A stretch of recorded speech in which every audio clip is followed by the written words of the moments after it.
Hi friends, இந்த சீசனில் இந்த டீக்கு ஹாய் சொன்னோமா சளி இருமலுக்கெல்லாம் நம்ம பாய் சொல்லிடலாம். இந்த டீ எப்படி பண்ணுறதுன்னு பார்க்கலாம் வாங்க. சின்ன மிக்ஸி ஜார் எடுத்துக்கலாம். அதில் ஒரு துண்டு இஞ்சி, தனியா, மிளகு, கிராம்பு, ஏலக்காய், புதினா இலைகள் இது எல்லாமே சேர்த்து கொரகொரப்பாக அரைச்சி எடுத்துக்கலாம்.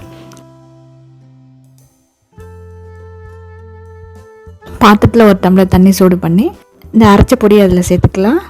இது நல்லா கொதிக்கும் போது இதுக்கு தேவையான டீ தூள் சேர்த்துக்கலாம்.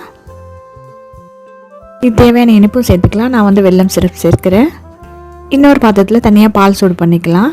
கொதிக்க வச்ச கஷாயம் ஹாஃபாக வற்றினோன்னு கிளாஸில் வடிச்சிக்கலாம். இதோட சூடான பாலை சேர்த்து 2 முறை ஆற்றி குடித்தோமா தொண்டைக்கு அப்படி இதமாக இருக்கும் ஃப்ரெண்ட்ஸ்.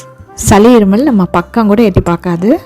நீங்களும் இந்த ரெசிபி ட்ரை பண்ணி பார்த்துட்டு உங்களுக்கு எப்படி வந்துச்சுன்னு எனக்கு கமெண்ட்டில் சொல்லுங்கள் ஃப்ரெண்ட்ஸ். வீடியோ பிடிச்சிருந்தா சேனலை சப்ஸ்கிரைப் பண்ணுங்கள். மறக்காம உங்கள் ஃப்ரெண்ட்ஸ் அண்ட் ஃபேமிலிக்கும் ஷேர் பண்ணிவிடுங்க. நெக்ஸ்ட் ஒரு இன்ட்ரெஸ்டிங்கான வீடியோவில் மீட் பண்ணலாம். தேங்க்யூ ஃப்ரெண்ட்ஸ், பாய்.